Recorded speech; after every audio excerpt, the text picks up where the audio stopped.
Баяр. За. За энэ удаагийн дугаараар бид парламент ТV-ийн дэд захирал аюулгүй байдлын судлалын хүрээлэнгийн гэрээ судлаач Нэм баярыг олгож оролцуулж байна. За, та юуны төрөнд өөрийгөө товч танилцуулна уу? За, сайн байна уу? Намайг Нэм баяр гэдэг олон улсын харилцааны магистрийн зэргийг Туркид хамгаалсан. Тэгээ санхүү эдийн засгийн сургуулийг төгссөн. 2022 оноос хойш бол Төв Азийн эдийн засаг, за мөн Туркийн чиглэлээр бол судалгааны ажлуудыг бол хийгээд явж байгаа юм хүн байна. За, ер нь олон улсын харилцаатай яаж та холбогдсон бэ? Ер нь яг яаж авч байгаад олон улсын харилцаа гэдэг салбар сонирхох болов? Ер нь яг их сонин багада би чи нөгөө Казахстанд дунд сургууль төгсөж ирсэн. Тэгээ манай Элчин сайдын яамд ажилладаг байсан. Тэгээд ерөөдөө дипломатуудын дунд бол өссөн. Тэгээд олон улсын харилцаагаар сурах хэрэгтэй юм байна гэсэн нэг тийм сэтгэлдээ үлдээд за тэгээд дараа нь бол Туркид төгссөн. Тэгээ яг Туркид байж байхдаа магистрийн ажлаа Төв Азийн геополитик за тэгээд Орос Хятадын Төв Аз дээрх бодлогыг харьцуулсан байдлаар шинжилсэн. За тэгээд 22 онд нэг Төв Азийн геополитик гэдэг ном хэвлүүлж ирсэн магистрийн ажил дээрээ тулгуурлаад за ингээл нэг мэдсэн чи олон улсын харилцааны чиглэлээр судалгаа хийдэг юм гэрээ судлаач гэсэн албан тушаалыг хашаад судалгааны ажлууд өргөжлүүлээд явж байна да. Голцооны чиглэлээр. За тэгвэл та одоо хийж байгаа ер нь ялангуяа олон улсын харилцаатай холбоотой одоо гэрээ судлаачаар ажиллаж байна гэж байна. Тэгвэл энэтэй холбоотой ажлынхаа талаар нэг товчхон танилцуулбал. Ер нь яг уу би өөрөө санхүү ерөнхийдөө суурьтай. Тэгээд хөрөнгө оруулалтын чиглэлээрс ажиллаж исэн. За тэгээд Төв Азийн аюулгүй байдлын чиглэлээр бас судалгаа хийдэг. Тэгэхээр энэ хоёрын хооронд нь харьцуулахаар ер нь эдийн засгийн аюулгүй байдлын чиглэлээр хэд хэдэн судалгааны ажлуудыг бол хийж байгаа. За хамгийн сүүлд хэвлүүлсэн, нийтлсэн ажлууд гэх юм бол энэ Казахстаны Самар казны гэдэг үндэсний сан байдаг. Тэгэхээр энэ саныг яаж удирдах чинь. За тэгээд Астанагийн олон улсын энэ санхүүгийн төв гэдэг юм бас байгуулагдаж байна. За яг Казахстанаар бол одоо үндсэн хууль арайч тэр, за тухайн зохицуулж байгаа хууль арайч тэр яг юм хоёр юм хууль хэрэгжих юм нөхцөл нь бүрдсэн. За яг энэ common law гэж яриад байгаа энэ барууны орнууд ашигладаг юм хуулийг бас тухайн санхүүгийн төвдөө хэрэгжүүлдэг байх жишээ нэ. Тэгэхээр энэ чиглэлээр судалгааны ажлуудыг гаргасан. За мөн Төв Азийн улсууд тэр дундаа Кыргызстан, ер нь Евразийн эдийн засгийн холбоонд гишүүнээр илсээд ямар эдийн засгийн давуу талууд бий болсон, за ямар сул талууд бий болсон зэрэг гих мэтчлэн энэ чиглэлээр судалгааны ажлууд бол хийгээд явж байгаа. Тэгэд манай судалгааны хүрээлэн бол NISS.gov цэгмэн гэдэг вебсайттай. Энэ вебсайтн дээр ерөнхийдөө манай болон манай хамт олонний судалгааны ажлууд хэвлэгдээд ингээд нийтлэгдээд явж байгаа. За. Тэгэхээр ер нь таныг Турк болон Төв Азийн одоо бүс нутаг дээр илүү судалгаа суурилсан гэж ойлгож болох уу? Тий, ер нь бол фокуссан гэж бодож байгаа. Тэгээ тэр дундаа нэг ялангуяа энэ эдийн засгийн сайн болон муу туршлага. Тэгэхээр нөгөө туршлагч нь заавалчгүй сайн байх албагүй шүү дээ. Ерхэд нэг ялангуяа Төв Азад бол хэд хэдэн улсуудын эдийн засаг, нөхцөл байдал, за мөн геополитикийн нөхцөл байдал, за бусад энэ олон улсын харилцаанд нөлөөлж байгаа хүчин зүйлүүд бол манай Монгол улсад нэлээд адилхан ийм улсууд бол байдаг. За үүний хамгийн тод жишээ бол Кыргызстан гэж бол хэлж болно тий. Тэгэхээр Кыргызстаны сайн муу туршлагатай улс, Тажикстан ч сайн муу туршлагатай улс. За хамгийн өндөр хөгжсөн гэдэг байгаа Казахстан хүртэл сайн муу туршлагатай. Тэгэхээр энэ туршлагыг бол Монгол улс руу ер нь яаж ийн гэдэг байдлаар харж үзвэл нэлээд давгүй ийм жишгүүд бол харагддаг. Тэгэхээр голдуу энэ чиглэлээр л өөрөө судалж ажиллаж За байгаа. өнөөдрийн эксперт зон хэсгээр бол тань дээр илүү Турк дээр за тэгээд Төв Азтай холбоотой зарим асуудлуудыг бас сонирхож асууя гэж бодож байна. За ямар нэгэн халуун дээр гэхчээр хамгийн hot topic болоод байгаа Америк болон Ираны дайнтай холбоотой асуултаар нэг хэлье гэж бодож байна. Ер нь Америк болон Ираны дайн дээр Турк яг ямар байр суурьтай байгаа юм бэ? Ер нь бол яг судлаачийн зүгээс хараад үзэхэд бол нэлээд ийм дилемма гэж ярьдэн шүү дээ. Тийм зүйл бол яг шинжээчдийн зүгээс нь тэгж харагдаад байгаа. За нэг тал нь бол мэдээж буруутгаж байгаа. За нөгөө тал нь гэхдээ бас яг төвийг сагсан гэж бас хэлэхэд бол хэцүү байгаа. За үүний хамгийн гол шалтгаан, учир шалтгаан юу гэхээр энэ курдуудын асуудал гэж байдаг. За тэгээд ер нь бол курдууд гэдэг үндэстэн бол нэг 50-60 сая энэ ойрогт орнуудад бол байдаг. Тэгээ энэ фактор, энд курд үндэстэн ер нь яах вэ гэдэг асуудал өөрөө энэ Туркийн гадаад бодлого Ирантай холбоотой тэр чигтээ тодорхойлж байгаа. Зочин нь юу гэхээр нэг Иранд би буруу санаагүй бол 10 гаруй сая курдууд бол байгаа. За хүн амынхаа 10 гаруй хувийг эзэлдэг. За тэгээ Курд өчөө явж байгаа Сирил рүү орж ирж чинь, цаашаа Турк руу орж ирж чинь. За Туркууд бол баг хүн амын 15-аас 20% буюу за зарим тоогоор бол 20 сая гэдэг байгаа. За гэхдээ нэг дунджаар бол нэг 15 сая хүн байх шиг байгаад байгаа.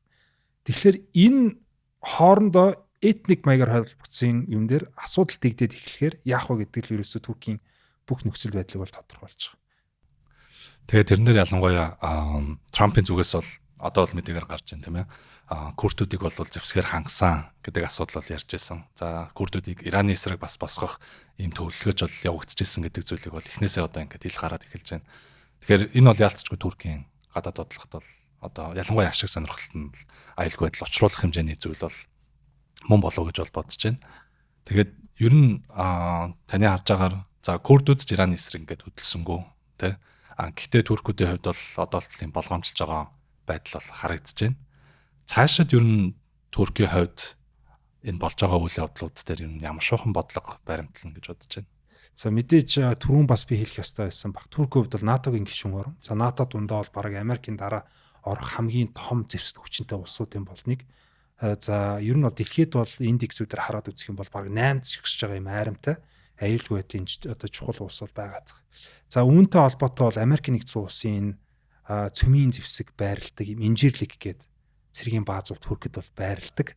За тэгээд би энийг яагаад яриад байгаа вэ гэхлээр энэ Ираны асуудал, хурцмал асуудал эхлэхэд Ираны зүгээс инжирлэг буюу Туркийн бааз руу хэд хэдэн удаагийн дроонуудыг бол нисгсэн. Эндээс асуулт гарч ирж байна л да. Яагаад нисгэв? Уг нь бол эн чинь энэ хоёр улс чинь хоорондоо харилцаа айгүй сайн. Исламын улсууд, хоёулаа бүс нутгийн улсууд. За хоёулаа мэдээж энэ Курд гэдэг үндэстэн өөрийнхөө minority учраас мэдээж бол Сир болон за Иракийн асуудлууд тэнд одоо байгуулагдж байгаа энэ Курдуудын зэрэгжилтийн одоо энэ байгууллагуудын эсрэг байгууламж одоо бүлэглүүдийн эсрэг бол хамтарсан байр суурьтай. За Шанхай хамтын ажиллагаан дээр ч нэлээд хамтарч ажиллах бол манай одоо улсууд бол бас мэдж байгаа байх. Гэтэл яагаад тийшээ яв гэдэг нэг асуудал гарч ирж байгаа тий. Гэтэл нөгөө талаас яг одоо албан ёсны сурвалжид ямар нэгэн байдлаар тэр инжирлэг гэдэг баазыг Америк нэгдсэн улс ашиглаад Иран руу цохилт өгснө гэдэг тэр мэддэгдээгүй. Гэхдээ яагаад тийшээ Иранаас дрон явчих гэдэг нэг юм асуудал байгаа тий. Тэгэхээр энэ дээр бол зүгээр ийм зур таамаг шүү тий. Ер нь бол энэ асуудал дээр бол тодорхой хэмжээгээр инжирлекийн асуудал чухлаар бол тавигдж байна. Ашигласан байж болно. Ашигласны Иран мэдсэн байж болно. Сануулга өгч иж болно. За эсвэл ашиглах гад байх шүү та нар. Бид нар бол та нар сануулга өгч шүү гэсэн байж болно тийм үү. Тэгэхээр энэ чиглэлээр бол хоёр талын улсууд бол нэлээд анхааралтай бол ажиллаж байгаа байх. За мэдээж бол Туркийн хувьд бол Сирийн энэ босгогч нарыг бол дарж авлаа. За Ирак дээр бол арайхан тарж чадахгүй байна. За ингээд дахиад Иран гэдэг нэг юм зүйл гараад ирэх юм бол яах вэ гэдэг нэг юм асуудал бол яригдж байна л та. Тэгэхээр энэ бүх концепт, энэ бүх цаашдаа Туркийн авч хэрэгжүүлэх арга хэмжээ бол мэдээж НАТОгийн одоо шүхэрдор. Гэхдээ энийг яаж аятайхан байдлаар тэр чигтээ chaos болгочихгүй хүн шиг өөрөө татан орчихгүй хүн шиг энийг авч явах гэдэг тэр нэлийн уран ухаан гарах болов гэсэн нэг тийм төсөөлтөд ажиллаж байна. За тэгвэл одоо нэгэнт Туркийн талаар асуусных. Ер нь Турк ер нь бүс нутгийн хэмжээнд бол голлох тоглогч гэж явж байгаа тий. Ер нь олон улсад яг ямар байр суурь эзэлдэг орн болчиход байгаа юм бэ? Яг Туркийн хувьд. Тэгэхээр ер нь дийлэнх одоо олон улсад геополитикээр далж байгаа да Украин, Оросын дайн ч юм уу эсвэл одоо энэ Америк, Ираны дайн гэдэг бүхэл одоо мөргөлдөн тодорхой хэмжээнд магадгүй дипломат байдлаар, зарим тохиолдолд цэргийн байдлаар за оролцоод явж байна тий. Тэгэхээр эндээс харахад ер нь Турк одоо энэ улам хүчрхэж байгаа байдал нь яг энэ олон улсад яг ямар байр суурь эзэлж байгааг харуулдаг байна. Ер нь л яг гоо Турктэй холбоотой нэг гой таамаглууд байдсан шүү дээ. Тэгэхэд миний хамгийн сайн санаж байгаа гэх юм бол дараагийн 100 жил гэдэг нэг ном байдیں۔ Бас оюутан багтаа нэлээд уншижсэн. Тэгээ тэн дээр яг номын автор нэг үжилсэн бэ гэхээр 2045 он гэд байна уу да. Ер нь бол Полш тэгээд Турк хоёр бол дэлхийн дараагийн том үндэстэн болно гэсэн нэг төсөөл байдаг тий. Тэгээ зарим улсууд бол задарнаа гэд хэлсэн байдаг тий. Тэгэхээр энэ бас номыг хараад үзэх юм бол нэлээд юм потенциал өндөр чадамжтай ус. За ер нь бол газар нутгийн хувьд бол бид нар хараад үзэх юм шаардлагатай байгаа. Ер нь бол Европ, Азийг холбосон ганц ийм юутай. За дараагийн давуу тал гэх юм бол бид нар Украины дайнд бол хангалттай харлаа шүү дээ. Энэ хар тэнгисийн болон за энэ одоо Туркоор ачиг дэнэс гэдэг юм да. Энэ газар дундын тэнгистэй холбосон энэ гарц бол Стамбулаар дамжиж явдаг тий. Тэгэхээр энэ дээр бол түрүүн Украины дайнтай холбоотой ер нь энэ тээвэртэй за нэг ялангуяа энэ улаан буудай за бусад одоо энэ эрчим хүчний тээвэрлэлтэр бол нэлээд хоригдж чаднаа шаардлагатай бол гэдэг нэг ийм хүчээ бол харуулж байгаа шүү байна. За мэдээж цэргийн хувьд бол би түрүүн хэлсэн 8 дахь ийм хамгийн том армтай. За ар нь бол байнга бэлтгэгдэж идэг. За яагаад тэгэхээр энэ ойрох дорнодын бүс нутг дээр тогтмол үйл ажиллагаа явуулж идэг. За ингээд НАТОгийн хангамжтай. За ийм цэргийн хүчин бол байна. За энэ хэмжээгээр бас хөгжиж байна.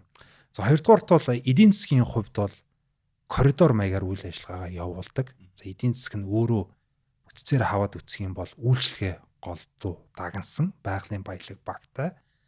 Гол шалтгаан юу гэхээр дахиад нөгөө Аз, Европыг бол холбож байгаа нэг ийм хүсэл байгаад.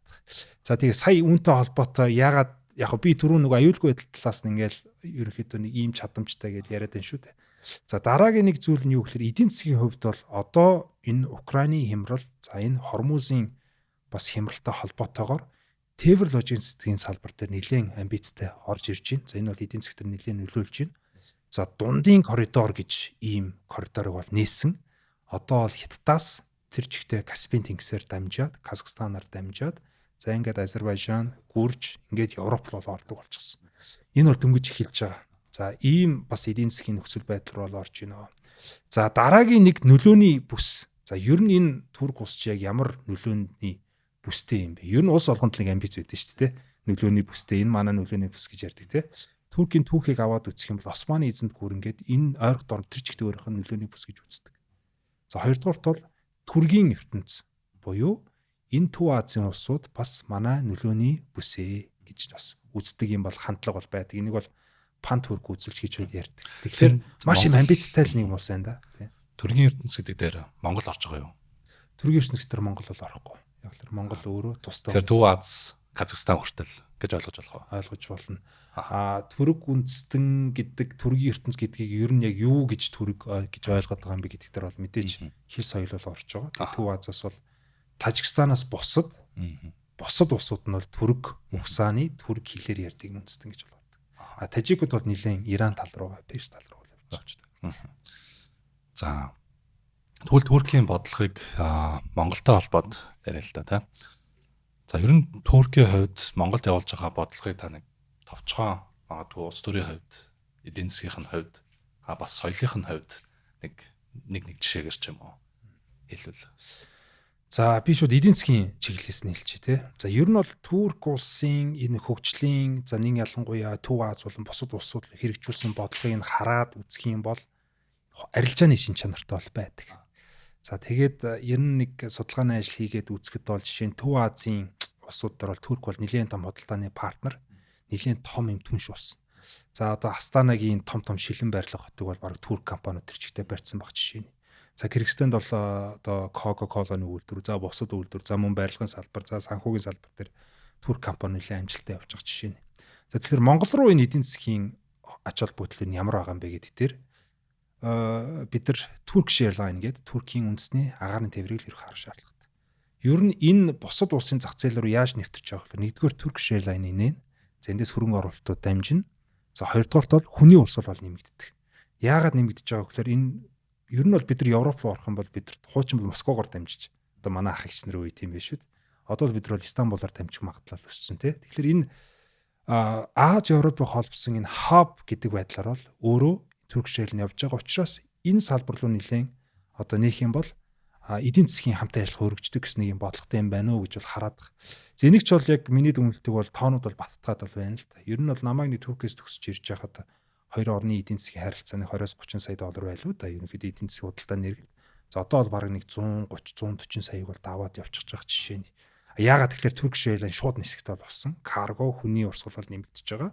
За нөгөө талаар за Туркээс, Европоос, Япон ч юм уу хойш хойд Аз руу явж байгаа хүмүүс бол Стамбул, Улаанбаатарыг дамжиж нисдэг ч юм уу те. Тэгэхээр эдийн засгийн харилцаанд бол нэг ийм зүйл бол ажиглагдчихж байгаа. Тэгэхээр аль болох энэ зах зээлээ нэмэгдүүлэх Стамбул, Турк руу хүний урсгалыг их татах байдлаар Туркийн эдийн засгийн одоо ашиг сонирхол Монгол ус байдсан болов уу гэж бол би бол харж байгаа. Нөгөө талаар бол зах зээл бол жижигхэн та бүхэн мэдж байгаа. За дараагийн нэг чухал асуудал юу вэ гэхээр ер нь энэ Турк гэдэг үндэстэн өөрөө яг ямар түүхтэй юм бэ гэдгийг бид нар харж иж манай Монгол улс ер нь ямар байс суурьтай юм бэ гэдгийг бол бид нар харах юм шаардлагатай бол байгаа гэсэн. Тэгэхээр яг уу одоо бид нар зүгээр наазахын жишээ гэх юм бол одоо хөвсгөл гэж нуур шүү дээ. Одоо би бол хөвсгөл одоо юм өгшөлтэй хүн те. Энийг яг үгээр нь задлаад үсэх юм бол түрэг үг бах жишээ нэ те. Көбсүгül гэдэг их ус нуур те. Энийг бол Туркүнд суугүйл гэхэд бол ингээл устаа нуур гэж ойлгочих жишээ нэ те. Тэгэхээр энэ нөгөө түүхийн харилцааг бид нар хизээч үгүйсгэж бол болохгүй. Тэгэхээр цаашд энэ хоёрын харилцаа бол мэдээж юм түүхэн соёлтой тулгуурсан юм харилцааны зүйлүүд бол явагдах юм бол нөхцөл байдал бол байгаамаа. Гадаадд сурах гэдэг зүгээр нэг шийдвэр биш. Зөв чиглэл, зөв сонголт чухал. Ганцаараа бүхнийг хийхээс илүүтэй туршлагатай байгууллагатай хамтрах нь илүү үр дүнтэй байдаг. Тэгвэл яг энэ асуудлыг тань шийдвэрлэхэд өнөөдрийн подкастны ивент тэтгэгч Honor Education байгууллагыг санал болгоё. Европ төвтэй олон улсын боловсролын жуулчлалын чиглэлээр үйл ажиллагаа явуулдаг энэхүү байгууллага нь тань тохирсон хөтөлбөрийг санал болгож, суралцах, амьдрах, дадлагжих хугацаанд хамт байж дэмжлэг олгодгоороо онцлог байгууллага юм. Тэгээд түүх гэснээс бас одоо манай нөгөө бэлгийн хааны хөшөөгээд байдаг. За ер нь тийшээгээ орхны хөндгийн тийшээгээ бас нэлээд Туркийн буцалтгүй тусламжаар тавьсан. За замаас ахуулаад за босод одоо юу гэдгийг төргийн үеийн түүхтэй холбогдох бас одоо археолог болон түүхийн юмнууд дээр бол нэлээд бас юм хамтарч ажилладаг гэж бол харж байсан. Ер нь Турк гэдэг улс Монгол улсын 3 дахь хөрш мөн үү? Миний бодлоор бол Монгол улсын 3 дахь хөрш мөн. Ягаад ингэж асууж байгаа юм гэхээр за Монгол улсын гадаад бодлогын бичиг баримт дээр бол Туркийг 3 дахь хөрш гэж үздэг тийм ээ. Тэгвэл өнөөгийн одоо нөхцөл байдалд 3 дахь хөрш за тэр дандаа 3 дахь хөршийн бодлого гэдэг зүйлийг тайлбарлах бол нэлээд яригтай болж байгаа юм болов уу гэж хараад байгаа. За тэр дунд ер нь Турк гэдэг улс яг 3 дахь хөршийн бодлого талаасаа Монголд ер нь яг ямар ач холбогдолтой байгаа юм бэ? За түрүү нөгөө бэлгийн хааны хөшөөтэй бас нэг холбогдолтой бослогод тусламж ярьж штэ тий. Ерөөдөө Монгол хоёр улсын энэ дипломат харилцаа бол 69 онд байгуулагдсан. За үүнээс бол хамгийн анхны төсөл хөтөлбөрүүд хамтарсан чиглэлүүд бол дандаа энэ эртний төргийн дурслууд бол чиглэгдсэн. За үүнээс ер нь хүмүүс бол ярьдгүй. За түүхчэрч бараг ярих ёстой байх. Гэхдээ би зүгээр хувь судлаачийн хувьд гэхдээ би мэдээж нэг эдийн засгийн аюулгүй байдлын чиглэлээр судалдаг хүн шүү. Энийг дахиад хэлчихье. Ер нь энэ төргүүд яг Туркуд мөн үү? Антолын төргүүд за Монголд улсаа байгуулжсэн төргүүд хоорондоо ямар нэг холбоотой юу гэдэг ингээ маш маргаанууд явдаг те. Тэг энэ дээр бол зүгээр би хөвөний бодлоос хэлэхэд бол ер нь яг улс үндэстэн гэдгийг бол яг ямар зүйл тодорхойлж байгаа юм бэ? Цэвэр гений асуудал юм уу? Тэ? Эсвэл хэл соёлын асуудал уу үгүй юу гэдэг дээр нэлийн юм том одоо хариулт бид нар олох ёстой юм шиг байна. За яг намайг оюутан байж байгаа жишээ нь би чинь Афганистаны нэг хазар юм үндэстнүүдтэй оюутнуудаас хамт сурч явлаа. Тэгээд тэр хүүхдүүд ингээ харьцахаар харахад бол монгол хүн. Гэтэ тэр хүнээс монгол хүний нэг үг үсэг сонсохгүй. Монгол хүний гаргаж болох нэг ч зан үйл соёлын юмыг харахад маш хэцүү. Мэдээж байгаа. Гэтэ маш хэцүү те. Тэгэхээр энэ Анатолиагийн түргүүд за одооны түргүүд гэдэг за мөн Казак те ингээд Туркмен за ингээд цааш Азербайджанууд ер нь хэлийг аваад үсэх юм бол 30-аас 40% бол хоорондоо адилхан байна. Тэгэхээр энэ бол яаж ч одоо арилгаж болохгүй ийм соёлын холбоо, хэлний холбоо байгаа даа гэсэн. Тэр энэ чиглэлээр бол ийм тухайн түүхэн дурсгалт одоо байгууллага дээр байгууламж төр үндэслэн ийм харилцаа хөгжөөд бол явж гинүү да гэж бол харж байгаа. За тэгээд энэ бол 3 дахь хөршийн одоо мөн. Тэг яагаад мөн гэж үзэж байгаа вэ гэхлээр ер нь манай Монгол улс бол 2025 онд бол өнгөрсөн жил ерөнхийлөгч айлчлал стратегийн ийм түншлэлтэй бол болсон. За тэгээд нин ялангуяа Турктэй бараг бусад 3 дахь хөрш орнуудаас хамгийн их батлан хамгаалахын чиглэлээр хамтын ажиллагааны шин төсөл хэрэгжүүлж төлөвлөсөн юм усаа гэж хэлчихэд бол буруудахгүй. За чинь бас сумны үйлдвэр бол одоо чинь ашиглалтанд орсон тий. За Байрактар гэдэг нэг Украин нисээд байгаа дроны ийм үйлдвэр хамтарсан байдлаар чиглэлээр бол баримтчууд бол зурагдсан. Тэгэхээр энэ бол яалтчгүй 3 дахь хөрш бол муу юм а гэж хэлж байгаа. За батлан хамгаалахаас гадна түрүүн би дахиад хэлээ тий. Энэ Монгол улс дэлхийдээ яаж холбогдох вэ? Москвагоор дамжиж явах юм уу? Бээжингээр дамжиж явах. За аль эсвэл Европлоо бид нар ямар одоо ийм агаарын тээврийн холбоо нээх вэ? Стамбулаар бид нар дамжиж бүх дэлхийд холбогдох юм боломж байгаа. Тэгэхээр Туркийг бид нар Стамбулыг дэлхий рүү одоо Монгол хүн гарах ийм бас нэгэн гарцаа гэж харуул энэ бол манай 3 дахь хөрш. Ягаад тэгэхээр Монгол хүн өнөөдөр аль нэгэн Европын хот эсвэл Хойд Америк ч юм уу аль нэгэн улс руу гарахад хуучин 2 хөрш эсвэл Сөүлээр дамжиж явдаг гэсэн бол одоо Стамбулаар дамжихны гарц нэгдэж гэсэн үг. Тэгэхээр энэ бидний өнөөдөр маргааш шууд мэдэрч болох, хэрэгжүүлж болох ийм хамгийн гол 3 хөршийн муу юмаа гэсэн нэг юм нотлого бол байгаад.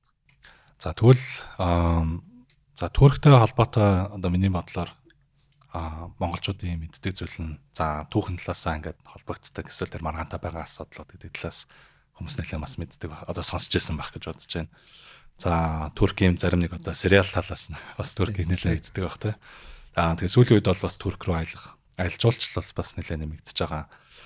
Тэгвэл одоо юу гэдгийг монголчуудын дундах Турктэй холбоотой юм өрөөсгөл ойлголт хэрвээ та анзаарч ирсэн бол ямар ойлголт байдаг вэ? Үүнийг хэрвээ та залруулах бол юу гэж залруулмаар байна?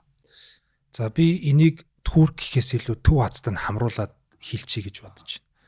Тэг ер нь манай Монгол үндэстэн сүүлийн 100 гаруй жилийн хугацаанд ямар одоо ийм түүхийн мэдгтэй болсон бэ гэхээр Төв Азийн үндэстнүүд цаашаа түргүүд бидэртэй монголчуудаа огт хамаагүй шал ор үндэстэн бид нар бол тусдаа ийм ус байсан гэсэн нэг юм хандлага бол бий болчлоо гэж бол ажиглагдаад байгаа. Эдэр бол бидний хувьд шинэ ертөнц биш байхгүй. Төв Азтайгаа харилцаагаа шинээр эхлүүлнэ гэж ярьж байгаа шүү дээ. Гэтэл бид чи хэдэн мянган жил Төв Азтай хамтарсан. Зарим үедээ эзэлж исэн, худалдаа 8 хийж исэн.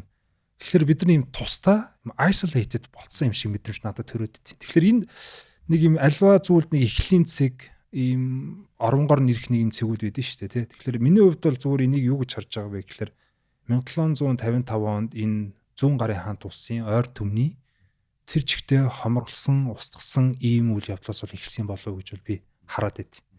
За яагаад вэ гэхээр одоо бид нар геноцид гэж ярангуут хэд хэдэн геноцидууд байна л да. Одоо юу гэдгийг Гитлерийн Германы хэрэгжүүлсэн геноцид, Армени ч юм уу тий. Бид нар бол Монгол түмэнд болж исэн хамгийн том геноцид өөрөө 600-аас 800 мянган ойр түмнээ бид нар тэр чигтээ устгуулсан. Зүүн дээр ч бас Монголын зарим нэг зэргийн жанжингууд бол оролцсон. За энэ явцдаа бид нар юуг алдсан бэ гэхлээр ер нь энэ яг Хятад, Казахстан одоо Монгол, Казахстан хоорондын одоо энэ зүүн Туркестан гэж яриад байгаа бүсийг бол бид нар тэр чигтээ бол алдсан. За нэг ялангуяа Өрөмч хот гэд мэдж байгаа шүү дээ тий. Тэгэхээр энэ бол монголчуудын ууган бидний газар нутаг байсан. За ингээд алдсан араас нь уугруудыг тийшээ тариалан тариулахаар нүүлгэсэн. За ингээд бид нар маш том юм хантай болж ирсэн. Ингээд хоёр хүчтэй болсноос болоод бид нар Төв Азийн Казак, Туркменстан, Узбекистан, за цаашдаа Түргүүд, Туркууд, Азербайжанууд, за ингээд Башкортостан гэдэг ингээд энэ үндэстнүүдээс шал тусдаа ийм өөр үндэстэн юм шиг бодолтой болж ирсэн гэсэн. Тэгэхээр бид нар энийг өөрчлөх шаардлагатай юм шиг байна. Яг тэгэхээр бидэрт маш ойролцоо бидний хөрш гэж үзэж болох 3 дахь хөрш мөн үү үгүй юу гэдэг дээр эргэлзээгүй энэ бол манай хөрш муу юм а гэдэг ийм зүйлийг бид нар ойлгох шаардлагатай бол байна.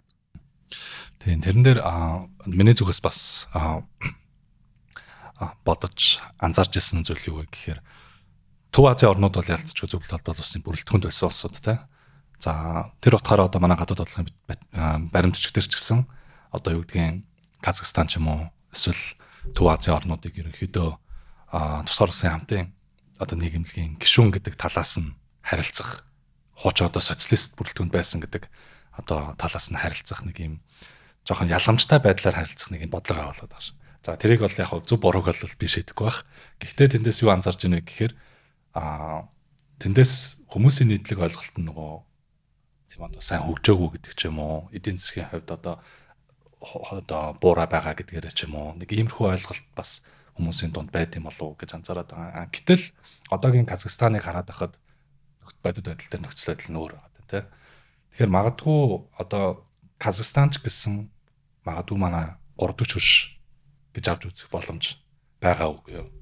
Ер нь бол бид нар шууд 3 дахь хөрш гэж үзэх ёстой. Тэгэхээр бид нар энэ дээр нөгөө яг мэдээж улсын бодлогууд, судлаачдын бодлогууд, за ингээд хоорондоо мэдээж тэр олон улсын хуулиараа дипломат бодлогоороо дамжаад явах байх л та. Гэтэ бид нар Монгол үндэстний хувьд бидний ойрын хамгийн том үндэстэн юу вэ гэхээр ерөөсөө Төв Аз л байгаад байна. Яг л бидний хэл соёл, түүх, бидний сэтгэлгээ хоорондоо бүгд бол адилхан. Төстэй талууд ихтэй гэж хэлж болно тий. За жишээ нөгөө та түрүүн асууж ин л да. Ер нь Турк үндэстний талаар монголчуудын буруу ойлгодог зүйл юу вэ гэдэг. Шал уур ислам наад бол ч баг араб хүмүүс, персүүд. Бидрээс шал өөр шүү. Наач шал хүмүүр хүмүүс. Гэтэл энэ манай Монгол болон Түрк хэлний 15-аас 20% нийт үгийн сан хоорондоо зээлсэн болон ийм үгнүүд бол байна. Жишээ нь хамгийн тод жишээ юм бол ер нь зарим Түрк үгүүдийг яг орчин цагийн Түрк хэлний үгүүдийг галаглаад тэгэд Монгол бичгээр бичих юм бол бидний хэрдэг одоо үг гарч ирдэг. Жишээ нь улс, тэ курултай, кабурга гэх мэтчлэн тэ. Тэгэхээр энэ маш юм олон соёлууд бол байгаа. За хоёрдугаарт бол мэдээж нь үндэсний сэтгэлгээний одоо зүйлүүд бол байдаг. За жишээ нь бол сайн яваар гэж юрэж байгаа хүний араас монголчууд цагаан сүү застай штэ тэ. Гэтэл Түркүүд араас нь ус цацах жишээ нэ. Гих мэтчлэн нөгөө ийм шал өөр хүмүүс шүү. Эдгээр бол шал өөр үндэстэй шүү гэдэг нэг ийм бодлоосоо бид нар салаад харин бидэртэй хамгийн их ойлголцож хамтарч ажиллаж бизнесийг боломжтой ийм үндэстэй юм байна гэдэг ийм одоо сэтгэлгээний ийм зүйлг бол монголчууд сурах ёстой юм шиг санагдаад байна. Тэгээ та түрүүнсээ ярьж ийн Казахстантай одоо хуучин бол энэ Станы орнууд гээд нэлээд буурай орнууд гээд одоо ийм сэтгэлгээ суучлаа л та. Багууд гэж бас нэг зарим хүмүүс ярьдаг шүү дээ тий. Хоорондоо ямар ч хамааралгүй. За одоо хэдүүлээ зүгээр яг бодит байдал дээр. Өнөөдөр бид нар 2026 оны 4 сард энэ подкаст хийгээс сууж байна. За 2025 оны эдийн засгийн статистикүүд бол гарчлаа. За Төв Азийн 5 улсын нийт эдийн засгийн дотоод нийт бүтээн нэлсэн хэмжээр хэд юм бэ? 660 тэрбум Америк доллар.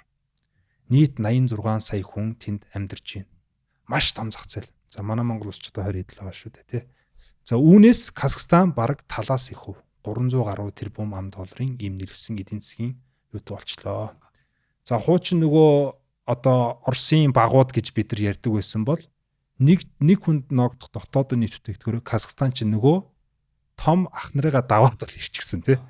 Тэгэхээр эн чинь бид нар юу гэж одоо бодох хэрэгтэй вэ гэхлээр хамгийн их хамтарч, хамгийн их бизнес хийх, хамгийн их ойлголцох ийм потенциалтай энэ бол боломжтой Төв Аз болон хойш Туркийн улсууд бол байна гэж бол тэгж бол би үзээд байгаа. Тэр их жир нь манай гадаад хэргийн яам за бусад бодлого хэрэгжүүлдэг газрууд ер нь анзаараад за өмнө жилээс за бараг ер нь сүүлийн 2 жилд бол нэлээд Төв Аз руу хийсэн айлчлууд бас явагдсан. За тэгээд Евразийн гэрээлцэрүүд бас хийгдэж байна. Гэт энэ боломжуудыг бас эхнээс нь анзаараад явж байгаа болов уу гэж бодож байна. Тэгтээ яг хов хүний бодол бол тэр бол бид нар арай жоохон орой алхмаа хийж эхэлж гин удаа гэж бол анзаарч хараад байгаа. Яг тийм.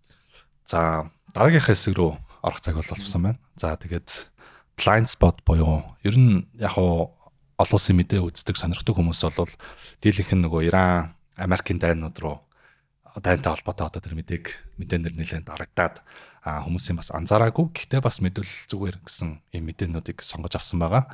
За Европын холбооны парламентд бол саяхан нэг санал асуулга явсан байгаа. За тэгээд энэ санал асуулга юуны талаар байсан бэ гэхээр Европын холбооны улс орнуудад байгаа дөрвөсдгийг одоо Европын холбооны орноос гадна байрлуулах буюу return hub гэдэг энэ зүйлийг хийхэд одоо энэ хууль зүйн талаас нь илүү юм хялбар болгох шийдвэрийг бол гаргасан. За тэгээ ер нь эхнээсээ Европын холбооны улсууд бол тухайн улстай байгаа дөрвөсдгийг бол гадагшаага бас гаргах алхмуудыг бол хийж эхэлж байна гэсэн юм мэдээ бол гарсан. За тэгээ үүн дээр ажигласан юм нь юу вэ гэхээр Европын парламентод байдаг хэд барууны болон баруун төвтэй намууд бол нэгдэж дийлэнх онцлогийн саналаар бол энэ шийдвэр дэмжигдсэн байна. Энэ дээр ер нь та юу гэж бодож байна? Ялангуяа нөө Европт гарч ирж байгаа энэ хэд барууны намуудын нөлөө гэх юм уу те? Европын парламентод ажиглагдж байна. Европын улсуудад ч гэсэн зарим найлтын олох нь болоод засгийн газраа бариад явж байгаа жишээний. Энэ дээр би яг энтэй холбоотой өнгөрсөн оны 11 сард Афинд Ханс Айдлсан гэдэг тэрнээс зохион байгуулсан олон улсын хуралд оролцсон. Тэг модератор бол ажилласан. Тэг энэ дээр ер нь энэ мэдээлэл яаж тархаад байгаа юм бэ? Энэ яг хэд барууны намууд яаж ингэж амжилттай өсөд байна тий? Энэ чиглэлээр бол нэлээд том асуудлууд бол гарсан юм байл. Тэгэхээр Европ холбоо бол энэ нэлээд ийм аюулгүй байдлын хувьд ер нь энэ Европыг тодорхойлдог хин юм бэ гэдэг энэ айдентиг нь өөрөө эвдэх хэмжээл үржлээ шүү гэсэн нэг ийм асуудлыг бол бүгдээр бол яриад бол эхэлчихсэн. Тэгэхээр эндээс бол хит хитэн ийм арга хэмжээнүүдийг авч ийн л та. Зүгээр яг хөө түрүүн таны хэлдэг арга хэмжээл бас нэг юм нь бол илэрж гинүү гэж бол хараад байгаа. За үүнтэй холбоотой бол яг одоогийн байдлаар бол маш нэг сонирхолтой зүйл ярихад бол энэ медиа салбар Facebook юу нь яаж энэ барууны намуудыг дэмжиж байгаа юм бэ гэдэг энэ чиглэлээр бол нэлийн арга хэмжээнд бол авч байгаа юм байна. X гэх мэтлэн тий. За энэ дээр бол хамгийн том авах арга хэмжээ нь юу байсан бэ гэхлээр targeted advertisement, political advertisement буюу сегментчлээд улс төрийн кампайн хийдэг юмыг маш хатуу журмаар л энэ оноос бол эхэлж хэрэгжүүлээд бол эхэлчихсэн. За хууч яадаг байсан бэ гэхлээр нэг барууны одоо хэд барууны үнсрэг үзэлтэй нэг нөхөр гач иргэнэ шүү дээ. За тэгээ мань нөхөр болохоор Facebook-д хэдэн доллар өгчтiin тий. Тэнгүүтээ яг тэр хамгийн одоо юу гэдгийг дайны үед нэрвэгдэжсэн ямар нэг юм травматай тий. Эсвэл жоохон гадаадуудыг үзэн ядах магадлалтай ийм дататай одоо энэ цугларсан байгаа шүү дээ. Facebook дээр нэг пост хийгээл дата нь тийш очиж байгаа тий. Тийшээ targeted ийм юм хийгээд байна гэж бол айгаад байгаа шиг байгаа. Тэр энийг бол тэр чигтээ хоригдсан. Ер нь гаднаас бас Facebook дээр ямар нэгэн байдлаар, social media ямар нэгэн байдлаар political advertisement улс төрийн суртал авахгүй гэсэн нэг юм шийдвэр бол гаргаж байгаа. Тэгэхээр одоо үүнээс цааш бол ерөөхдөө тэр тухайн улсад бол targeted ийм улс төрийн бүүстлэн гэж ярьдэн шүү дээ манайх. Тийм юм явах болж байгаа. За гадаад дүрвсдгийг гадагшаа гаргана гэдэг асуудал бол өөрийн хувьд бол маш чухал гэдгийг бол ойлгосон. За энийг хэзээ ойлгосон бэ гэхээр зөв миний хувьд бол туркуудын энэ хувьд бол ойлгосон гэж бол хараад байгаа. За яагаад гэхээр Сирийн асуудал маш их аимшигтэй зүйл болсон. За эндээс бол Туркээр дамжаад ингээд цаашаа Европ руу гарах байдал бол эхэлсэн. За үүнийг нь зогсоогоод гэрээ хэлцээрийн үндсэндээр бол Туркууд бараг 2 сая сирчүүдийг өөрийн устдаа бол байлгаж болж чадсан гэсэн үг. Тэгэхээр энэ бодлого яагаад өнөөдөр батлагдж байгаа вэ гэхлээр practice буюу practical юм санагдаад байгаа байхгүй. Яг л энийг айл эзэн дүр дээр хэрэгжүүлээд амжилт олцсон. 1-2 сая хүний бол энэ урсгалыг бол тэндээ зогсоож чадсан юм байна гэдэг ийм л давуу тал гэж бол хараад байгаа. Тэгэхээр нэг талд бол Европ холбооны зүгээс бол яаж тэрийг хүмүүсийг нийгмийг радикалчлахгүй байх. За нөгөө талаас энэ урсгалыг яаж зогсоох вэ гэдэг тал дээр л юм давхар бодлого аваад байгаа юм болов уу гэж харж байна. За дараагийн мэдээ болохоор өмнөд Солонгостой холбоотой мэдээ байна. За Хормосын хоолой хямралаас болоод ер нь одоо гол ойролт орнуудын Персийн одоо болонгоос тийм ээ. Арабын болонгийн орнуудаас нөгөө эрчим хүчээ импортлж авдаг орнууд. За өмнөд Солонгос, Япон их орнуудын хувьд нэлээд хямрал бас шууд байдлаар нөлөөлж байгаа. За тэгээд энэтэй холбоотойгоор бол өмнөд Солонгос ойролт орнд энэ эрсдлээс одоо эрсдлийг одоо хязгаарлахын тулд багасгахын тулд бол Казахстанаас нефт авах юм тохиролцоонд бол ойртож байгаа гэдэг юм мэдээ бол гарсан байна. За тэгээд мэдээж хэрвээ энэ тохиролцоо бүтгэх юм бол эрчим хүчнийхээ одоо нэг бүс нутгаас юм уу нэг усаас байх хамаарлаа бол тарааж солонгоруулж за илүү энэ эрчим хүчний аюулгүй байдлыг хангах юм боломж бол бүрдэх юм байна. Казахстанаас өмнөд Солонгос руу тээвэрлэх нь өөрөө Америк нэгдсэн улсаас өмнөд Солонгос руу тээвэрэхтэй бараг ижил хугацаатай байт юм байна. Тэгэхээр Америкаас арай илүү үнэтэй авснаас одоо Казахстанаас авах нь одоо өмнөд Солонгосын хувьд ашигтай гэсэн юм бас мэдээ бол гарсан байна. Тэгээ сая ярьжсэн Казахстан гэдэг улсын ач холбогдол бас энэ дээр харагдаж байна гэж харж байна. Харин энэ яг ер нь Казахстаны ач холбогдол хизээ эхэлж вэ гэхээр би нөгөө түрүү нэг юм эхлээ нэг цэг жилүүд байд юм байна гэж бол хэлээд байгаа шүү дээ. Тэгэхээр 2013 онд ми ихсэн юм шиг санагдтiin. Яг энэ нөхцөл байдлын үндс нь бол тэнд баригдсан. Яг тэгэхээр Си Цзиньпин Казахстаны Назарбаевын их сургууль байна уу да? Ямар их сургууль? Юу ч тэнд очиод анх удаа энэ нөгөө бүсба замын төслөө бол бид нар эхлүүлж байна гэж бол хэлсэн байт. Тэ. Энээс хойш яасан бэ гэхээр Казахстаны ерөнхийдөө дийлэнх эрчим хүч за бараг Туркменстаны бүх газууд тэр чигтээ Хятад руу одоо явж байгаа. Тэгээд Хятадтай бүх энэ тээвэр одоо холболт ийм зүйлүүд бол хийцсэн.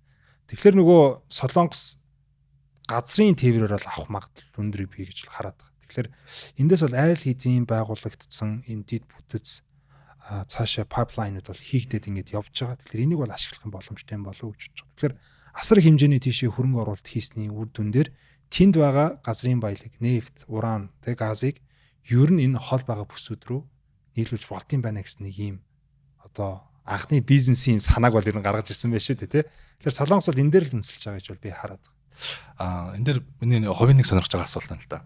Монголын хувьд ер нь за Казахстанд одоо ийм боломж гарч байгаа шиг Монголын хувьд за биднэрт сөргөөр нөлөөлж байгаа юмнууд бол байгаа тий. Одоо дизель түвшин I95 гэл бензиний үн өссөн байна. Тэгвэл боломж талаасаа яг ямар боломж хэрэг байгаа бол ямар боломж байгаа гэж харагдаж байна. Боломж талаасаа манай улс ер нь их айхтар боломж байхгүй л гэж харагдаад байна. Тэ ягаад тэгэхээр одоо манай улс чинь ягаад ч юм нефтийн үйлдвэртэй байрсан тэр нь ягаад ч юм шатцсан. Тэ өнөөдөр бид нар Ангарс гэдэг Оросын нэг одоо үйлдвэрээс л баг бүх түвшээ бол авч ин шүү дээ. Тэ Тэгээд бид чи өөрсдөө яг урд хөрш хэрвээ та хятад явж үтсэн бол тэнд чи одоо амар үйлдвэрлэл явагдаж шүү дээ. Ерөөсөө тэнийг юм машин асаад байгаа байхгүй. Ерөөсөө юм том машин яваад байна. Гэтэл бид нар өнөөдөр яг нүүрсээ тээвэрлээд чадахгүй байна тий. Гэтэл Казахстаны хувьд бол энэ хоргосын хот дээр хилийн хот дээр маш том юм юунуудыг яаж хөрөнгө оруулалтуудыг хийгээд тэгээд энэ төмөр замын тээврийг маш одоо бага хэмжээгээр хямдруулж байгаа. За тэгээд энэ транс дундын коридорын тээврийн холбоо гэдгийг байгуулад энэ холбоогоо Астанагийн одоо энэ хөрөнгийн бирж, олон улсын бирж дээрээ бүртгүүлээд за тэгээд энэ дээр нэгдсэн тарифтай бүх юм ойлгомжтой. Би Хятадаас ийм бараа аваад Европ руу ийм бараа авахд би тэдэнд өрний тариф одоо төлнө гэснэг бүх юм ойлгомжтой болж ирж байна л. За манай Монгол улсын хувьд бол өнөөдөр бас бид нар мэдж байгаа маш их хөрөнгө оруулалтууд шаардлагатай байх.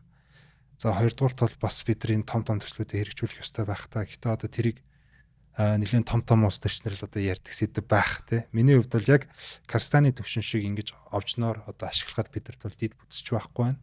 За нөгөө талаар бол манай одоо энэ үндэсний сэтгэлгээч арай бэлэн биш байна уу даа л гэж байна. Тийм сав илтгэх шаардлагатай яг зөв. За дараагийн мэдээ болохоор Турктэй холбоотой мэдээ байна.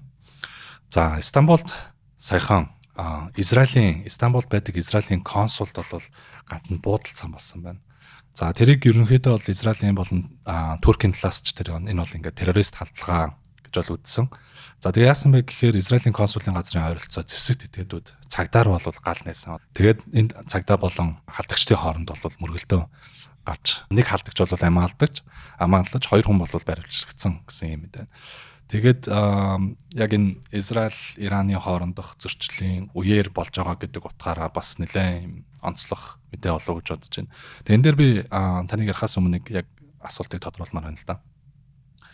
За ер нь Турк Израиль хоёрын хоорондох харилцаа миний анзарж байгаа сүлүүд нэлээд муудаад байгаа.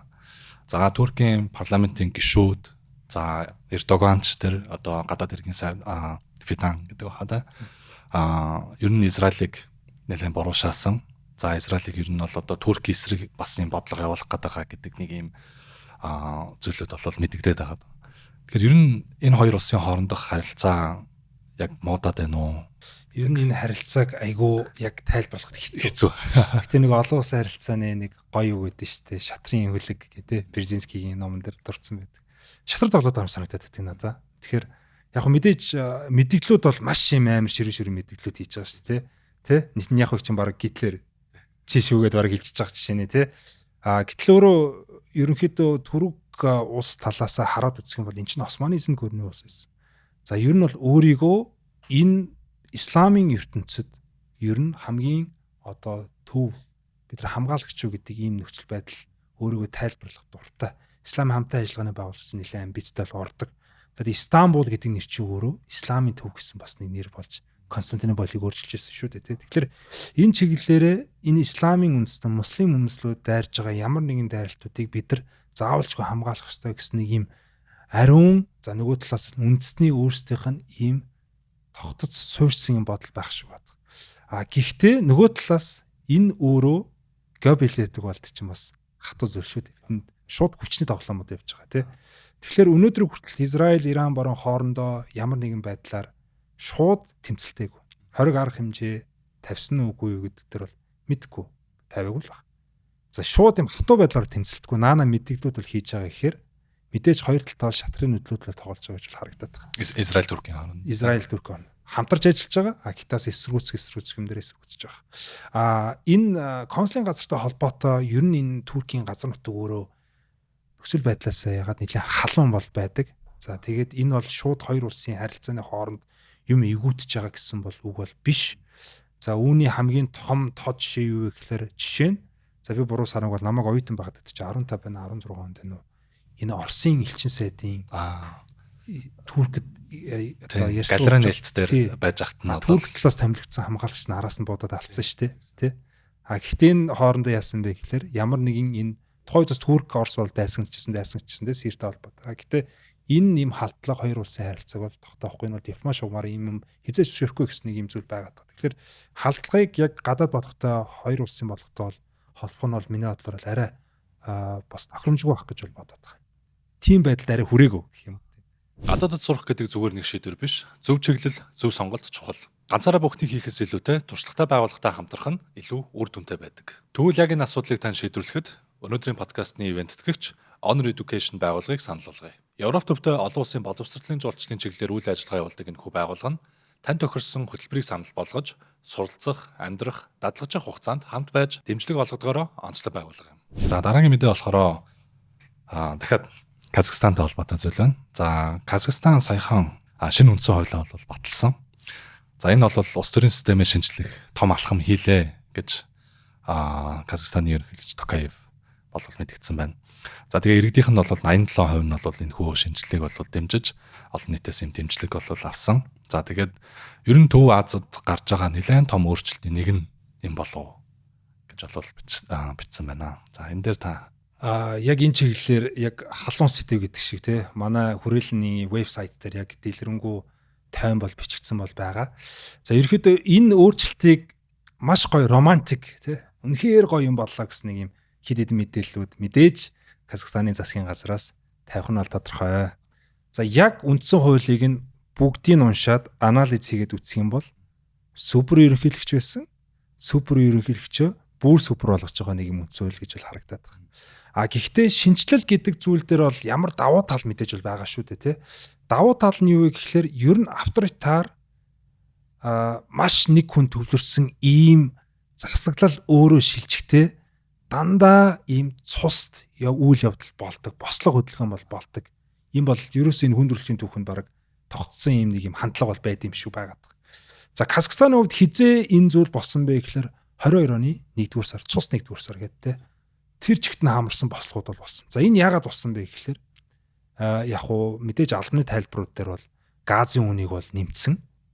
Газын үнийг нэмсний дараа энэ газыг олбордог Мангистау мужийнхан бид нар хамгийн их одоо баялагийг Казахстанд авчирж иж яагаад бидний амьдрал юм хэцүү? Яагаад бидний бүх хэрэглээний зардал ингэж газыг дагаж өсөх ёстой юм бэ? Үгүй яаж бид нар чинь хямдхан юм хэрэглэе л та гэд. Ингээ бослоо яагаад хотоо бол хамарсан байдаг. Гэхдээ энэ бол бидний медиагаас уншиж байгаа зүйл те. Цаана нь яг тэр газын үнийг хэн эсгсэн бэ? Дарга нь хэмээсэн. Назарбаевын хөргөн байсан байхгүй юу те. Тэгэхээр энэ үйл явдлыг гэхээр 22 оны Казахстаны цус үйл явдал энэ нэг авторитар дэглэмд хэд удаан байсан юм бүлэг хүмүүс задрахтаа нөгөө толгой нь унахаараа хоорондоо тэрсэлдэг. Ингээд тухайн улсаа баг хөмөрөх юм нөхцөл байдлаар ордог. Ийм нөхцөл байдлыг харсан байна. За тэгээд энэ удаагийн үндсэн хууль юугаараа онцгтой вэ гэхлээр энийг бол сэргийлж бол чадж байгаа. За энэ дээр ямар хамгаалтууд орсон бэ гэхлээр Казахстаны ерөнхийлөгч нэг удаа 7 жилээр томилогдно. Буцаад энэ орлогч ерөнхийлөгч, дэд ерөнхийлөгч гэдэг албан тушаалыг тавьсан. Тэгэхээр энэ явцад 7 жилийн хугацаанд дараагийн succession юугаа одоо хийх юм боломжийг бол бүрдүүлж байгаа гэсэн ийм хамгаалт бол харагдаад байна. За хоёрдугаарч юу вэ гэхлээр энэ Казахстаны 2 парламент байсан бол 1 парламент болсон. Тэрийг хуралтай буюу хуралдай Монгол нэр бол өгсөн. Тэгээд араас нь Казахстаны энэ ардын зөвлөл гэж ерөнхийлөгчийн дор байгуулсан. Ардын зөвлөлд бүх энэ үндэстний нийгмийн бүх хүмүүсийг ерөнхийлөгч томилно гэж заагаад өгсөн. Тэр нь хувь санаачлал хэрэгтэй. За тэгэхээр ер нь бид нар зүгээр хар ухаанаар бодоод үзье л та. За 5 жилийн дараа энэ Токаев гэдэг хүн болон тэдний бүлэглэх хүмүүс өөрсдийн ашиг сонголт нийцсэн ч юм уу те. Улс төрийн хуулийг батлая гэж бод. Хил мэдээлэл хориглоё гэж бод те. Гэхдээ энийг хизээч ерөнхийлөгчөөр оруулж ирэхгүй. Яаж оруулж ирэх вэ? Эсвэл өөртөө хамаартай номын гишүүдээр оруулж ирэхгүй. Яаж оруулж ирэх вэ гэхээр нөгөө ардын зөвлөлөөр хэлцүүлээд бүгд тэр үл өнсөж ирсэн шүү дээ. Манай нийгмийн ийм хүн байна. Нийгмийн ийм хүн, ийм жүзийн хүн байна. Энэ бүлгийн хүмүүс байна. Бүгд тэр үл өнсөж ирсэн. Бид нар баталчлаа. Тэгээд энэ яах вэ гэхээр ер нь энэ одоо шилжилтийн үе дээр ерөнхийлөгчөөс илүү нөгөө нэрийг цэвэрлж байгаа гэсэн. Тэгээд дараагийн бас нэг чухал хамгаалт юу вэ гэхээр илүү институт болгож өгч чадсан юм санагдаад байна. Хуучин бол ерөөс нэг хүн байсан бол ерөнхийлөгч гэдэг бол институт энийг шилжүүлэх чухал юм байна гэсэн хэд хэдэн залтууд орсон. За би нэг жоо удаан яриад тах шиг байна. Хамгийн чухал залтыг би хэлчихье гэж бодож байна. Зүгээр яг олон улсын харилцаа талаас хэлж байгаа шүү. Энэ дээр ямар залт орсон бэ гэхлээр ер нь олон улсын энэ хууль эрх зүй гэрээ хэлцээрийг хэрэгжүүлэх журмыг Казахстаны дотоод хуулиар зохицуулна гэсэн юм залт орж иж байгаа тий. Тэгэхээр энэ одоо ямар зүйл явж болохоор бидний нөгөө баримтлаад байгаа барууны тий олон улсын гэрээнд нэгдэн орсон бол тэр гэрээ бидрийг давуу одоо тэр дотоодын хуулиас босод давуу гэсэн нэг давуу байна гэсэн тий. ч одоо юу гэдэг ямар зарчим гэдэг үлээ тий. Монис зарчим гэж ярьдаг шүү дээ тий. Тэр энийг одоо Казахстан байхгүй болгочихж байгаа тий. Энэ юу гэж би зүгээр харж байгаа вэ гэхлээр Казахстан ч өөрөө ямар аюулгүй байдлын гишүүн улс үлээ нэлээд эзэгтэй байгаа тий. Collective security тий. Хамтын ажиллагааны тий. Энэ нөхцөл байдлыг эвгүүтүүл яах вэ? Олон улсын гэрээгээ дагаад явах юм уу? Эсвэл дотоод журмаараа зохицуулах хэрэгтэй юм уу? Гэс нэг юм олон улсын харилцаан дээр нэлээд эзэгтэй нөхцөл байдлыг ажиглаад тэгээд энэ нөхцөл байдалтай бид нар хамгаалт хийж байгаа болов гэж би зүгээр харж байгаа. Гэтэ энийг ямар нэг аналист бичээгүй. Би зүгээр нэг уншаад нэг за нэг ийм байна уу да гэж хараад байгаа. За дараагийн нэг чухал залт юу вэ гэхээр Казахстаны эдийн засгийн тусгай бүсүүд дээр өөр хуулийг хэрэгжүүлж болно гэсэн залт ороод байгаа. Тэгэхээр энэ юу вэ гэхээр Астанагийн олон улсын төв бол бид нар хэрэгжүүлнэ. Казахстанд хэрэгжиж байгаа уран, газ, нефтийн гэрээнүүд бүгдээрээ барууны болон дэлхийн олон улсын бүх хүн ирээд уншиж болдог, ойлгож болдог common law-аар явна гэсэн зүйл бол үндсэн хуулиар бол баталгаажуулж байгаа. Тэгэхээр нэг ийм гурван хамгаалт бол байна уу да гэж хэлж байгаа. Гэхдээ нэг хүмүүс яриад байгаа шиг ерөнхийлөгч өөрийнхөө эрх мэдлээсээ татгалзлаа илүү арчсан болоо гэсэн зүйл бол байхгүй. Илүү институтсан супер ерөнхийлөгчтэй болж байна л гэж харж байгаа. Магадгүй энэ нь олон улсад болж байгаа тодорхойгүй доктортой байдалтай холбоотойгоор бас гаргаж ирж байгаа шинэ үндсэн хууль дээр оруулж ирж байгаа зүйл залтууд болов гэж бас харж болох болов гэж боддог. Ер нь яг зөв. Ер нь дахиж 22 оны үйл явдлыг гаргахгүй 22 он чинь гадаадын одоо зэвсэг хүчнийг урьж ирж дарлаа шүү дээ тий. Кыргызстанаас цэрэг очиж байгаа. Одоо нөгөө аюулгүй хамт ажиллагааны тий Оросоос цэрэг очиж байгаа. Энэ нөхцөл байдлыг бид нар хизээч үүсэхгүй гэсэн нэг юм хамгаалтыг л бий болгож байна уу гэсэн. Гол яг тэр үндсэн одоо суурь нь тэр л байгаа. За олон улсын харилцааны талаар мэдээж уншиж судлах олон юмнууд бол гардаг байх гэж бодож байна. Тэгээ сая хэд хэдэн номнууд бол бас дурдлаа шүү дээ. Дараагийн 100 жил.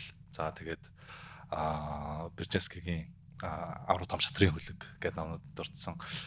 Та ер нь олон улсын харилцааг сонирхдог эсвэл одоо сонирхож байгаа хүмүүст санал болгох яг нэг номыг товчхон хэлээд тэгээ яагаад гэдэг шалтгаанаа дурдвал. Би ер нь бол яг сүүлийн үед нэг одоо олон улсын харилцаа сонирхож байгаа хүмүүс яг энэ өнөөгийн улс төрийн нөхцөл байдал энэ улс ер нь яг яагаад зарим нь яагаад том улс юм, зарим нь яагаад ядуу улс юм, зарим нь жижиг мөртлөөсөө өндөр хөгжсөн гэдэг ийм маш олон асуудал дээр айгүй гоё үндэс суурьтай одоо хариулт өгсөн Франц Фукуямагийн улс төрийн ялзрал Political Decay гэдэг нэг юм ном баг 2 бат монгол хэл дээр орчуулагдсан байна. Орчуулсан Непкос орчуулсан. Энэ номыг бол заавалчгүй уншаарай. Ер нь яг улсуудыг өнөөдрийг юу бүтээсэн? Ямар одоо энэ түүхэн үйл явцууд хөгжүүлсэн? Ер нь энэ яг олон улсын бидний яг харилцаа нь өнөөдрийн энэ либерал гэж яриад байгаа тий. Энэ одоо бидний харилцаа олон улсын байгууллага, нэгдсэн үндэсний байгууллагуудын суурь зарчим нь яг юу байсан? Ер нь цаашдаа ер нь яах гээд байгаа гэдэг байдлаар нэлээд улс суурьтай нэг юм харьцуулт бол өгсөн байгаа. Бүр цаашлаад ер нь манай Монгол улс яаж хөгжих ёстой, юунд анхаарах ёстой гэдэг нэг юм төсөл байдлууч нэлээд харагдаж байгаа юм шиг санагдаад байгаа юм. Тийм. Тэгэхээр маш олон ийм гой гой санаанууд гарч ирсэн. Тэгээд хамгийн гол нь яг нэг ийм ганц кейс төр биш. Дэлхийн бүх дийлэнх улсууд дээр яг ямар кейсээр юу хийгээд тэр үр дүн нь одоо яг ямар одоо нөхцөл байдал хүрсэн. Ер нь ямар мод тариад ямар жимс аваад байгаа гэдэг нь бол нэлээд тайлбар бичсэн гоё ном байлээ. Тэрийг бол заавал уншаарай гэж зөвлөнө. Фрэнсис Фукуямагийн улс төрийн ялцрал гэдэг ном. Непко тэр хоёр батыг 2 бат орчуул гарсан байгаа. Тэгээд англи хэл дээр ч нэлээд энэ интернет дээр одоо нээлттэй бол байгаа. Тэгээд англи хэл дээрх үгнүүд нь бас нэлээд амархан энгийн үг уншаад ойлгомжтой юм. За баярлалаа. За ерөнхийдөө подкаст маань дуусахад өгч байна. Тэгээд төсөл хэсэгт маань бол нэг асуулт тавиад дуусгах гэж бодож байна. За энэ тодорхойгүй байгаа, докторгүй байгаа энэ олон улсын харилцааны систем тийм одоо миний харж байгаа бол нэлээд том өөрчлөлт явагдаж байгаа. Ийм нөхцөлд ер нь та ингээ Монгол улсын гадаад бодлогод за яг энэ л чухал байгаад байна гэдэг нэг юм зөвлөмж гэх юм уу өөрийн санаа бодлого хэлвэл. Яг уу зүгээр хувь хүний хувьд бодоход би ямар нэгэн байгууллага одоо ямар нэгэн төлөөлөхгүйгээр зүгээр Монгол улсын иргэн хувийн хувьд бодож байгаа зүйл гэх юм бол яг одоо байгаа нээлттэй олон талт энэ харилцаагаа. За нэг ялангуяа сүүлийн жилүүдэд бидний хэрэгжүүлж байгаа маш идэвхтэй ийм арга хэмжээгээ бид нар өргөжлүүлсээсэй л гэж хүсэж байгаа. За өнгөрсөн жил чинь жишээ нь бол Шангрила зочд буудал чинь $20 сая борлуулалтад орлого хийсэн байна уу да. Тийм ээ. Мэдээж алдагдaltaй ажилласан байлээ. Гэхдээ ашиг ол офсоосоо шингээдсэн байлээ. За гэхдээ яг хоёулаа санхүүгийн шинжилгээ хийх гэдэг байгаа шүү дээ. Ерөнхийдөө энэ $20 сая ер нь ард нь юу исэн юм бэ? Дийлхэн бүтсэн надаа. Альчлууд бол байсан тий. Гэвч чад хүлээж аваагүй баг том хүлцсэнгүй шүү дээ тий. Тэгэхээр энэ юмаа бид нар сайн хэрэгжүүлээсэ. Одоо ингээд олон улс харилцаан чинь хоёр юм онол байгаа шүү дээ. Реалист хоёр том гэх юм уу тий. Идеал гэдэг тий. Бид нар нэг реалист гэхдээ идеалынх нь нэг юм очин байгаасай тий. Жижиг улс бас нэг нөлөөтэй байж болдсон болов уу гэсэн нэг юм зүйлээ хадгалаасай. Тэг үүний хамгийн тод жишээ бол одоо энэ Улаанбаатарын диалог гэдэг жил болгон зохион байгуулдаг тий. За энэ дээрээ нэг ялангуяа хойд Солонгосоос зочдоо яаж иж яагаад авчраасай. Энэ дээрээ жижиг улс олон улсын харилцаан дээр зуушлуулад уулзуулдаг юм нөхцөл байдлыг бий болгоосой гэж бодож байна. За хоёрдугаарт бол бид нар нөгөө энэ судлаач одоо ингээл олон улсын том хурлууд болдог янз бүрийн гой юмнууд яригддаг тий.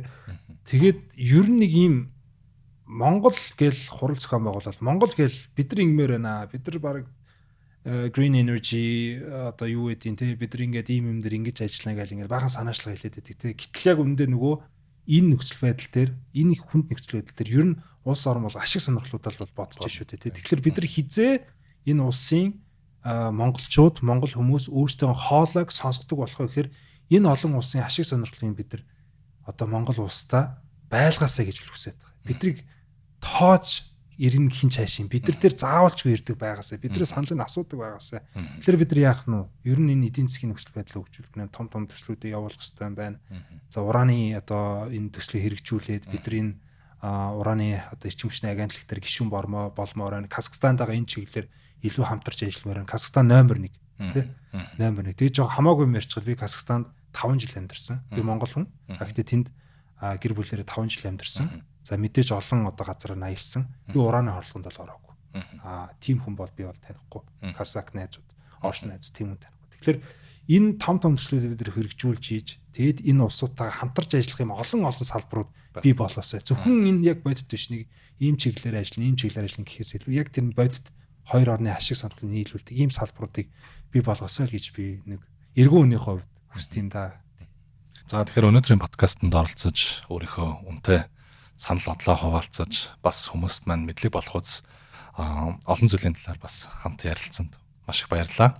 Тэгээд таны цаашдын ажил амьдралд амжилт хүсье. Баярлалаа. Урьж оролцсонд баярлалаа. За